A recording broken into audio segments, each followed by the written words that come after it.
বিশ্বের বৃহত্তম গণতান্ত্রিক দেশ ভারত এবং বিশ্বের বৃহত্তম গণতান্ত্রিক আয়োজন ইতিমধ্যেই সারা বিশ্বের কাছে উপস্থাপিত করেছে ভারতের জাতীয় নির্বাচন কমিশন।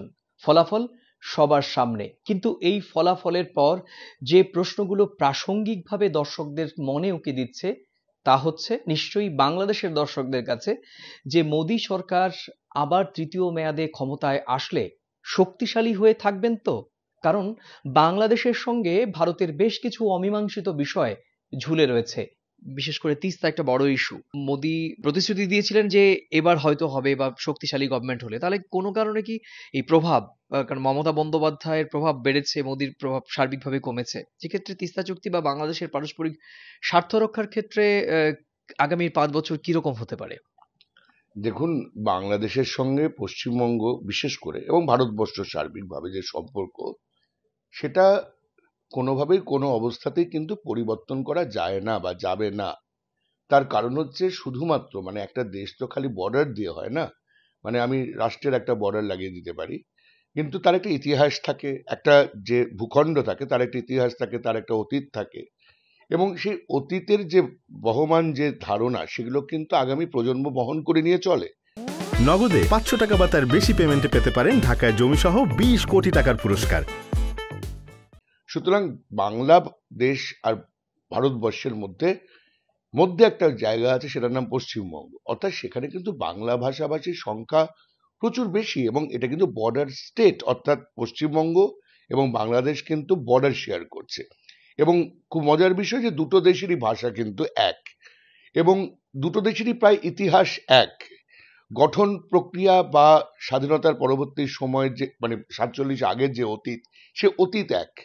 সুতরাং আমার মনে হয় যেই সরকারে আসুন, মোদী সরকার আবার আসছেন সরকারে, তাদের যে প্রতিশ্রুতি বা তাদের যে অবস্থান, তার থেকে বাইরে যাওয়া কিন্তু যাবে না, অন্তত বাংলাদেশের ক্ষেত্রে। বেশ, তাহলে এবার সর্বভারতীয় রাজনীতির ক্ষেত্রে বলি যে এই যে হিউজ ম্যান্ডেট নিয়ে মোদী সরকার আসবেন বলছিলেন, যে 400-র বেশি, গতবারের থেকে তুলনামূলক অঙ্কের বিচারে কম। এবং আবার উল্টো দিকে বিরোধীদের অবস্থান, বিশেষ করে কংগ্রেস নেতৃত্বাধীন বিভিন্ন রাজ্যে রাজ্যে প্রাদেশিক দলগুলোর উত্থান। আপনি একজন কি বলবো রাজনৈতিক শিক্ষক হিসেবে, তো আপনার কি মনে হয় যে এই ফলাফল হওয়ার বেসটা কি, কতগুলো বেস আছে?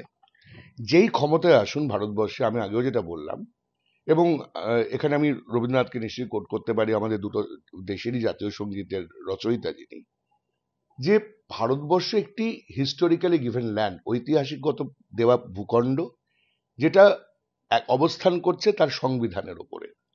সুতরাং এখানে অনেকগুলো ভাষা, অনেকগুলো জাতি, অনেক ধর্মের একটা সংমিশ্রণ। সেই জন্য রবীন্দ্রনাথ হয়তো কখনো সরাসরি নেশন শব্দটাকে বাংলায় অনুবাদ করেননি, উনি ইংরেজি শব্দটাই রেখেছিলেন, যে নেশন। এবং তার ন্যাশনালিজমের প্রবন্ধে যখন আপনি দেখবেন যে কিছু কিছু বিষয় যদি ভারতবর্ষ গ্রহণ না করে, তাহলে কিন্তু তার ফলটা উল্টো হয়ে যায়। নগদে 500 টাকা বা তার বেশি পেমেন্টে পেতে পারেন ঢাকায় জমিসহ 20 কোটি টাকার পুরস্কার। এবং যেটা আমরা এখন দেখতে পেলাম, যে ভারতবর্ষের যে অবস্থান, যেটা 47-এর পরবর্তী সময় ছিল, সেই অবস্থাতে ভারতবাসী আছেন। দু একটা উদাহরণ দিই, যদি ধরেন যে উপনিষদের কথা, বসুধৈব কুটুম্বকম, এবং এটা কিন্তু G20-তে খুব বড় একটা প্রভাব ফেলেছিল, এবং এটাই ছিল তার ট্যাগলাইন।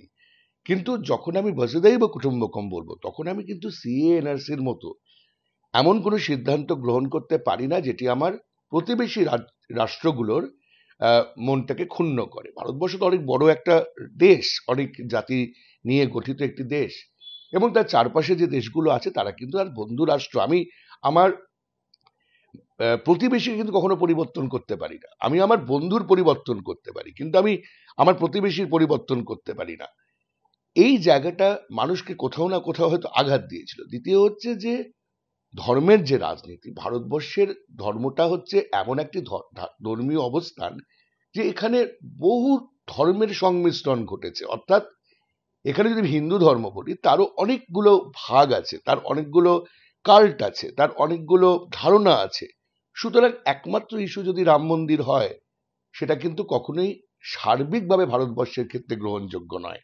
আমরা এতক্ষণ অধ্যাপক ইমন কল্যাণ লাহিড়ীর কাছ থেকে শুনলাম তাৎপর্যপূর্ণ বিশ্লেষণ, এবং তিনি যেটা বললেন যে ধর্মীয় মেরুকরণের রাজনীতি বহুদলীয় এই ধর্মের ভাবাবেগ সম্পন্ন ভারতবাসী কোথাও গিয়ে মেনে নেয়নি, আর সে কারণেই বিজেপি সরকারের এই ধরনের ফল দেখতে হলো। কলকাতা থেকে সুব্রত আচার্য, সময় সংবাদ।